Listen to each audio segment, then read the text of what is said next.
예수님이 십자가에 달리셨을 때 예수님 좌우편에 두 범법자도 함께 달렸지요.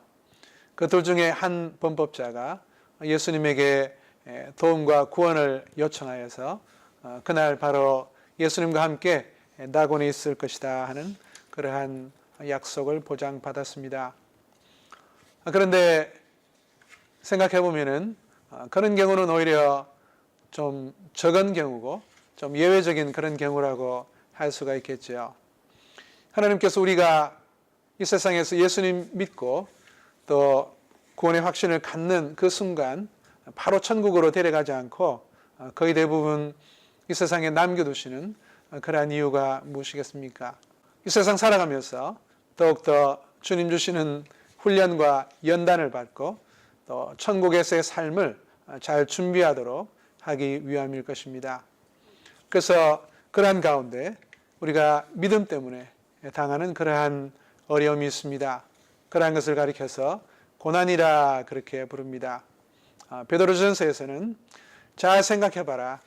너가 당하는 고난이 너 잘못이나 욕심이나 죄악 때문에 당하는 것인가? 그러면 오히려 회개해야 될 것이고 또 생각해봐도 믿음 때문에 당하는 것이라면 기뻐하고 감사하고 하나님께 찬양하라 그렇게 말씀을 합니다. 이런 부분을 잘 깨닫지 못하면은 우리가 이 세상 살아가면서 당하는 그러한 고통과 고난이 있을 수 있는데 그때 나에게 우리 가정에 왜 이런 일이 일어날까? 하나님이 나를 사랑하시나? 하나님이 살아계시기나 하나? 내가 당하는 어려움을 좀 굽어 살펴 보시기나 하나? 알고 계시기나 하나? 하는 그러한 회의가 될 수가 있습니다. 그때 그러한 것 대신에 믿음이 필요하고 또 인내가 필요하고 소망이 필요합니다. 이 히브리서 말씀에서 그러한 말씀을 하십니다. 오늘 말씀에 징계라는 말이 5절 이하에 계속 나옵니다. 우리가 보통 징계하면은 좀 부정적인 그런 어감이 들지요. 잘못한 일에 대해서 처벌한다 하는 그러한 의미로 생각이 됩니다. 그런데 오늘 말씀에 나오는 이 징계라는 말의 뜻은 그러한 징계를 또 책망을 포함해서 좀 더 적극적인 또 넓은 광범위한 그런 의미가 있습니다. 그래서 가르쳐 기르고 또 올바로 세우는 그런 의미가 있습니다. 그래서 오늘 말씀에 나오는 징계는 다른 한편으로 훈육 또는 훈련 그런 뜻으로 이해하시면 좋겠습니다. 그리고 11절에도 연단받는다 하는 이 말도 훈련받는다 하는 그러한 뜻입니다. 5절 이하의 징계라는 말은 영어 성경에 discipline 이렇게 되어 있고 또 11절에 연단받는다 하는 것은 train 이렇게 되어 있습니다. 군대 생활할 때도 보면은 그러한 훈련받는 기본 단위, 중대 정도 되는 이러한 단위를 가리켜서 훈육대 그렇게 부를 때도 있습니다. 그리고 그 전체를 책임지는 그러한 지휘관을 훈육대장 그렇게 부를 때가 있습니다.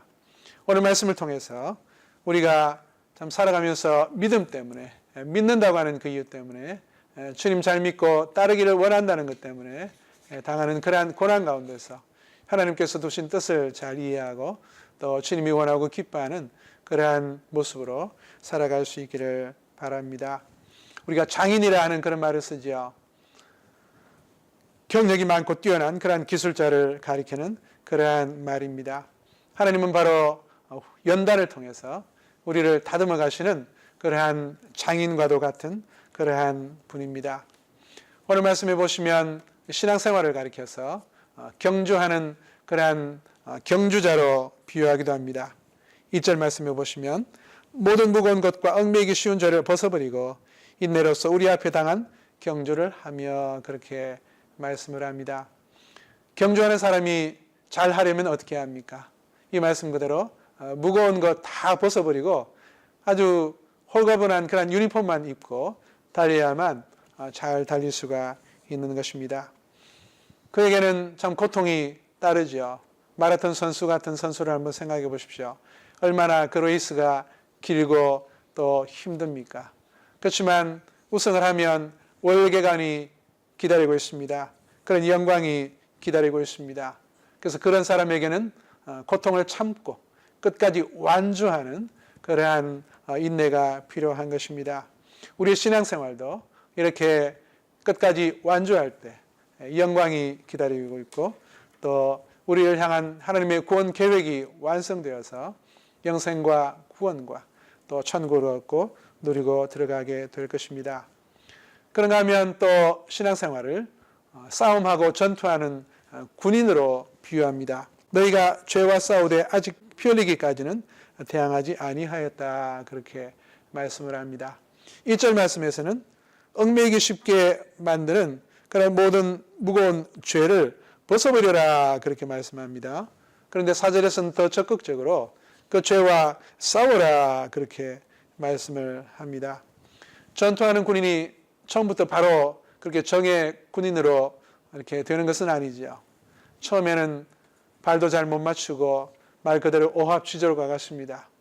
그런데 강하게 훈련될 때 정말 정예 용사가 될 수가 있는 것이죠.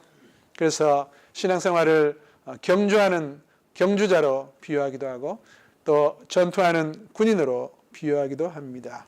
우리 신앙생활은 그래서 영적인 전쟁과 같습니다. 죄와 싸우는 그런 영적인 전쟁과도 같습니다. 그런 싸움에서 우리가 또 믿음의 정병답게 싸워서 승리해야 할 것입니다. 그래서 오늘 말씀을 잘 기억하고 주님 안에서 우리에게 두신 그러한 연단과 또 훈육과 훈련의 그러한 의미가 무엇인지 잘 깨닫고 또 정말 믿음과 인내와 소망으로 승리하는 삶이 될 수 있기를 바랍니다. 우리에게 신앙으로 인한 고난이 생길 때 제일 기본적으로 생각해야 될 것은 이것입니다. 하나님이 나를 사랑하시나 보다. 나는 하나님이 사랑하시는 하나님의 친자녀, 하나님의 참 자녀인가 보다 하고 생각을 해야 합니다. 또 아들들에게 권하는 것 같이 너에게 권면하신 말씀도 잊었도다. 이럴수되 내 아들아 주의 징계하심을 경히 여기지 말며 그에게 꾸지람을 받을 때 낙심하지 말라. 주께서 그 사랑하시는 자를 징계하시고 그가 받아들이시는 아들마다 채찍질하심이라 하였으니 너희가 참음은 징계를 받기 위함이라. 하나님의 아들과 같이 너희를 대우하시나니 어찌 아버지가 징계하지 않는 아들이 있으리요. 징계는 다 받는 것이거늘 너에게 없으면 사생자요 친아들이 아니니라. 또 우리 육신의 아버지가 우리를 징계하여도 공경하였거든 하물며 모든 영의 아버지께 더욱 복종하며 살려하지 않겠느냐. 그들은 육신의 부모를 가리킵니다. 그들은 잠시 자기의 뜻대로 우리를 징계하였거니와 오직 하나님은 우리의 유익을 위하여 그의 거룩하심에 참여하게 하시느니라. 그렇게 말씀하십니다. 그래서 정말 신앙으로 인한 고난이 따를 때 하나님이 나를 사랑하지 않나 보다 그렇게 생각할 것이 아니라 정반대로 그것이 정말 하나님이 나를 사랑하신다는 그러한 증거가 되는구나 그렇게 받아들이시기를 바랍니다. 그래서 6절에 주께서 그 사랑하시는 자를 징계하시고 그가 받아들이시는 아들마다 채찍질하신다 그랬습니다. 성경에서 아들 하면은 또 형제여 이렇게 하면은 꼭 남자 성도들만 가리키는 것이 아니고 이런 경우에는 하나님의 자녀를 가리킨다. 또 형제 자매를 가리킨다. 그렇게 생각하시면 되겠습니다.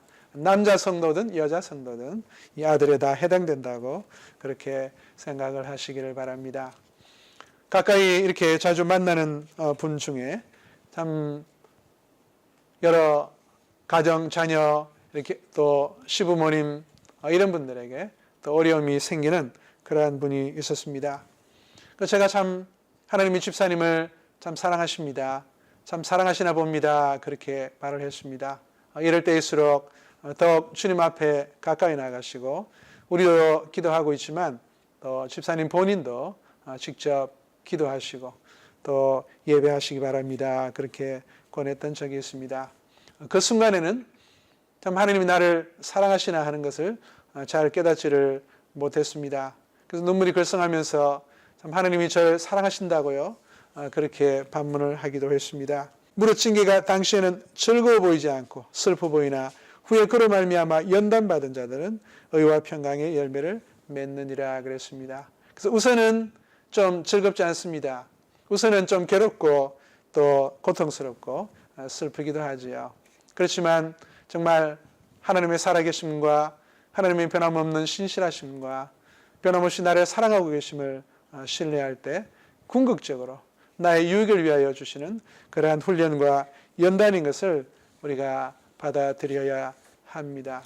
그래서 우선은 잘 깨닫지 못하도 시간이 지나다가 보면은 그때 나에게 참 궁극적인 유익이 되기 위해서 그러한 참 고난을 주셨구나 생각하고 또 궁극적으로 하나님의 뜻을 깨닫고 하나님께 감사할 그런 때가 오게 될 것입니다. 그런 것을 잘 생각하지 못하면은 우선 아이고 내가 이렇게 힘들어 죽겠는데 내가 이렇게 아파 죽겠는데 하나님이 나를 사랑하신다는 말인가 그렇게 말씀하십니까 생각할 수가 있습니다. 그렇지만 그때도 변함없이 하나님은 나를 사랑하신다는 것을 기억해야 합니다. 그리고 하나님의 사랑하는 사랑받는 참자녀 친자녀다 하는 것을 기억해야 합니다. 방금 읽었던 그 말씀 속에 다 나옵니다. 그리고 8절에 징계는 다 받는 것이거늘 너에게 없으면 사생자여 친아들이 아니다 그렇게 말을 합니다. 여기서 말하는 사생아라는 것은 합법적이지 않은 그러한 자식을 가리킵니다. 그 당시 헬라 세계에서는 첩을 통해서 또는 종을 통해서 태어난 그런 자식을 가리킵니다. 그런 경우에는 교육을 시킬 그러한 의무도 없었습니다. 그리고 유산을 상속해 줄 그러한 의무도 없었습니다. 상속받을 그러한 권한도 없었습니다. 그러니까 그러한 사생아에게는 그런 교육 혜택이 주어지지 않는 거죠. 그러니까 훈육과 훈련 이런 기회도 주어지지 않는다고 할 수가 있지요. 그런 것을 영적으로 빗대어서 하는 것입니다.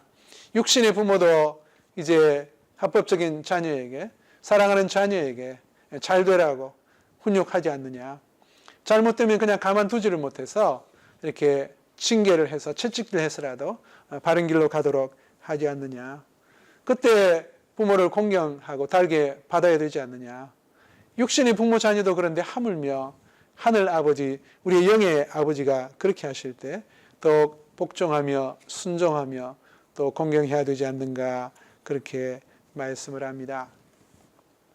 제 친자녀가 있습니다. 그런데 다른 사람이 저 대신 그 자녀를 훈계하려고 한다고 한번 생각해 보십시오. 잠깐은 괜찮지요. 그런데 나를 놔두고 그 사람이 계속 내 친자녀를 훈계하려고 한다면 좀 슬슬 좀 기분이 좀 안 좋아질 것입니다. 훈계를 하더라도 제가 해야죠. 왜냐하면은 걔가 내 친자식이고 또 내가 친부모이기 때문에 그것이 옳습니다. 하나님과 우리 사람 사이의 관계도 자녀가 된 우리 사이도 마찬가지입니다. 창세기 21장에 보면은 하나님께서 아브라함에게 100세의 이삭이라는 아들을 선물로 주셨습니다. 정말 얼마나 우여곡절 끝에 낳은 아들이라 좋겠습니까? 말 그대로 눈에 넣어도 안 아플 그런 아들이지요. 그런데 문제가 생겼습니다. 조금 자라면서 젖될 때 잔치를 했는데 여종 하가를 통해서 태어난 이스마엘이 그 이삭을 놀렸습니다. 아브라함 86세에 이스마엘이 태어났고 100세에 이삭이 태어났습니다. 그래서 그 두 사람 사이에 나이 차이가 14살이죠. 이스마엘이 14살 많습니다. 그래서 힘으로 말할 것 같으면 이스마엘이 훨씬 세지요. 이삭이 당할 수밖에 없습니다. 그것을 바라보고 아브라함의 아내 이삭이 아브라함에게 이렇게 말했습니다. 종에게서 태어난 저 이스마엘을 내어 쫓으십시오 그랬습니다. 그 이유가 뭐냐면은 그 이스마엘은 이삭과 함께 기업을 얻지 못할 사람입니다. 그렇게 말했습니다. 아브라함이 참 고민이 되었습니다. 그렇지만 하나님께서 아브라함 보고 아내 사라의 말을 들으라 그렇게 해서 결국 내어 보내게 되었습니다. 그때 사라가 이야기한 그 이유가 이스마엘은 이삭과 함께 기업을 얻지 못한다 그랬습니다. 그 기업은 바로 상속, 유업 그런 것을 가리키는 것이죠. 하나님과 우리 자녀와의 관계도 마찬가지입니다. 우리가 세상 사람들보다 힘이 약할 수 있습니다. 권세가 약할 수 있습니다. 가진 것이 부족할 수 있습니다. 그렇지만 근본적인 차이가 무엇입니까? 우리는 하나님 나라의 기업을 유산으로 상속받게 될 그러한 사람들입니다. 오늘 말씀에 나타난 표현을 하면 사생아 같은 그러한 훈련과 교육받을 기회, 또 상속받은 권리마저 박탈당한 그런 사람이 아니고 하나님의 친자녀, 참 자녀이기 때문에 그렇다고 말씀한다는 것을 기억하시기를 바랍니다. 그래서 8절에 징계는 다 받는 것이 너에게 없으면 사생자요 친아들이 아니다 그랬습니다. 그런데 주님은 사랑하시는 주님의 자녀마다, 약속의 자녀마다 훈육하고 훈련하고 또 연단시키신다 그렇게 말씀합니다. 그래서 우리가 신앙 때문에 고난을 당할 때마다 두 가지, 하나님은 사랑하신다, 그리고 나는 그 하나님의 사랑받는 참 자녀다, 친자녀다 하는 것을 기억하시기를 바랍니다. 그러면 이러한 참 태도를 가질 수가 있을 것입니다. 가볍게 여기지도 말고 또 낙심하지도 않을 수 있을 것입니다. 5절 말씀에 이렇게 말합니다. 내 아들아 주의 징계하심을 경히 여기지 말며, 가볍게 여기지 말란 말이죠. 그리고 꾸지람 받을 때 낙심하지 말라 그랬습니다. 지금까지 살펴본 이러한 하나님의 뜻을 잘 우리가 살필 때, 또 기억할 때, 고난이 닥쳐도 정말 가볍게 여기지 않을 수도 있고 또 낙심하지 않을 수가 있습니다. 주님은 우리 보고 그러한 순간순간들마다 하나님의 뜻을 가볍게 여기지도 말아라, 그리고 낙심하지도 말아라 그렇게 말씀을 합니다. 그리고 하나님께 복종해야 한다 그렇게 말씀을 합니다. 하물며 모든 영의 아버지께 더욱 복종하며 살려 하지 않겠느냐 그랬습니다. 그리고 세 번째로 그 고난을 통해서 우리에게 궁극적으로 주실 그러한 유익, 또 맺게 하실 그러한 열매를 기대하며 살아가야 합니다. 10절 11절에 이렇게 말씀을 합니다. 그들은 잠시 자기의 뜻대로 우리를 징계하였거니와 오직 하나님은 우리의 유익을 위하여 그의 거룩하심에 참여하게 하시느니라. 무릇 징계가 당시에는 즐거워 보이지 않고 슬퍼 보이나 후에 그로 말미암아 연단받은 자들은 의와 평강의 열매를 맺는다 그랬습니다. 하나님은 거룩한 분입니다. 레위기 성경의 주제가 바로 거룩 또는 성결입니다. 거기 번제를 비롯한 여러 가지 제사 예법이 나옵니다. 그런데 지금은 그런 것을 하지 않죠. 왜냐하면 예수님을 통해서 성취되고 완성되었기 때문입니다. 구약 성경 시대 때는 짐승을 죽여서 피를 뿌리면서 예배를 드리고 언약을 맺었습니다. 그러나 그것이 완전하지 못했습니다. 그것은 그림자에 불과합니다.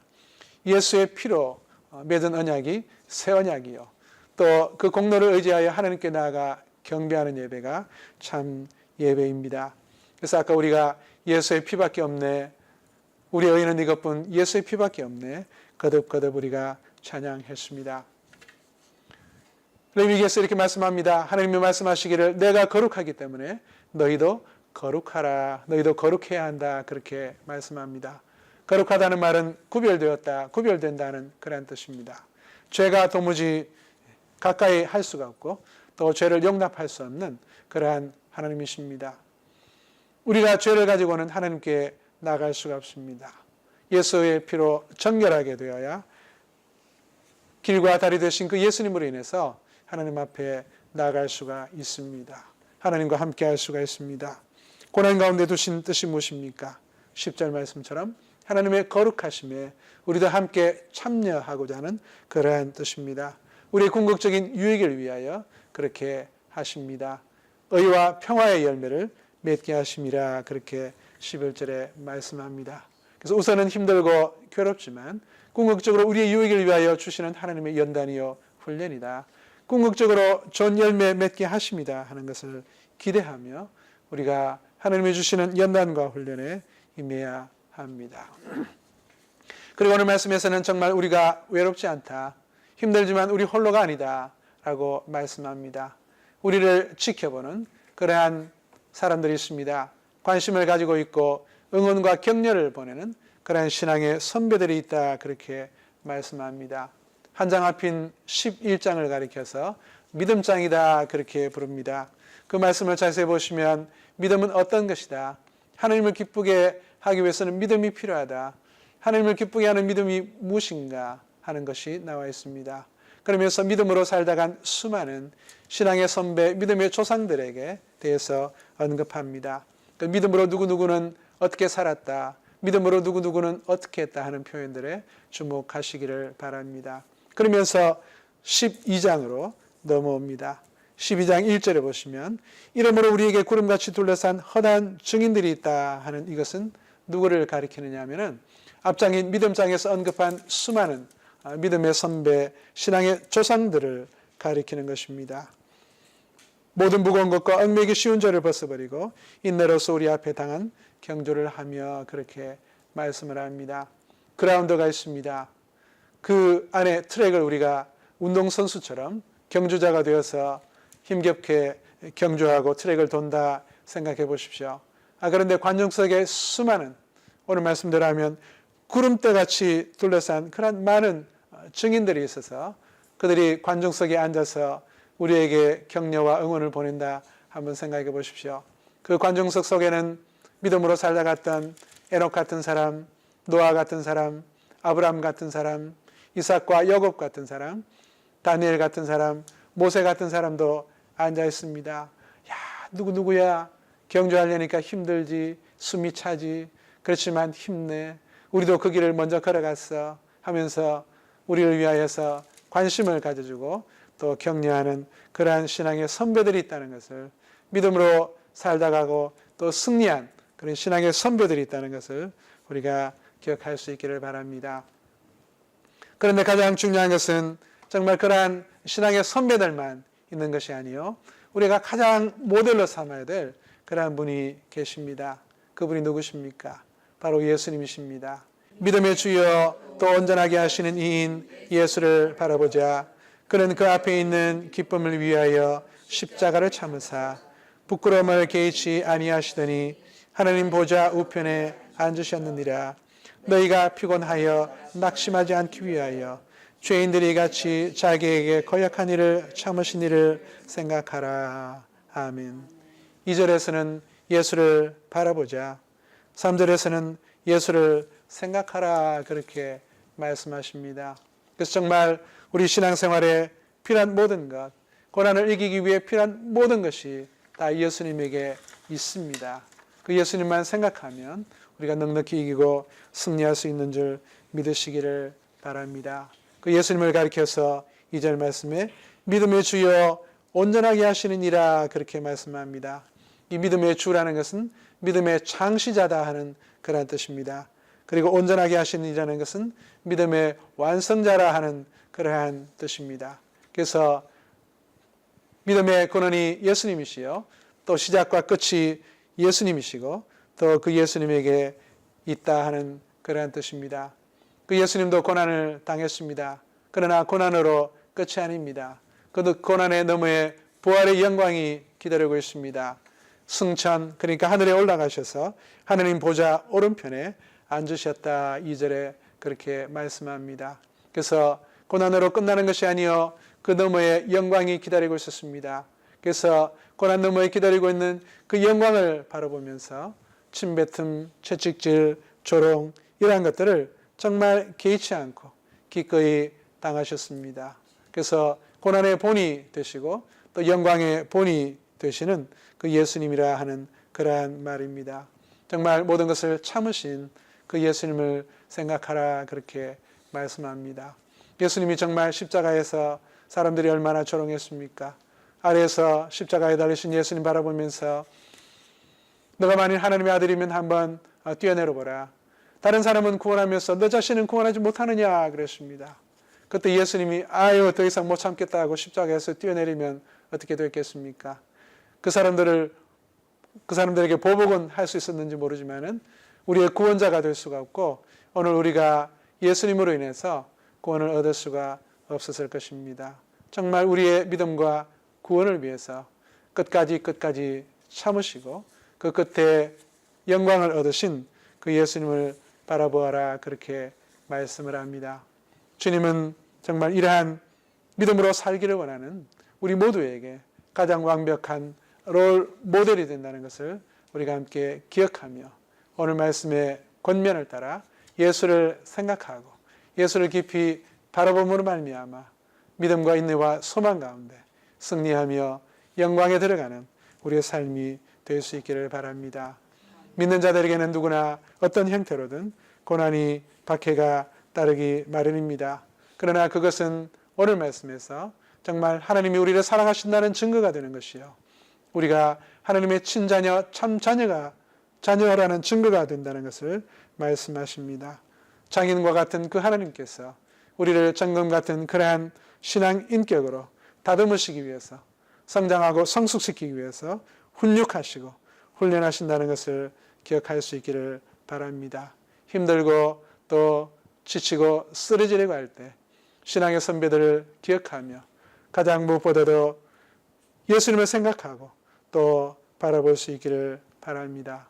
예수님께서 우리의 부족함을 채우시고 은혜와 긍휼과 능력을 베풀어 주셔서 또 새 힘을 주실 줄 믿습니다. 이 예수를 바라보며 우리가 예수의 도우심을 우리가 덧입으며 넉넉히 이기며 승리하는 그런 삶이 될 수 있기를 소원합니다.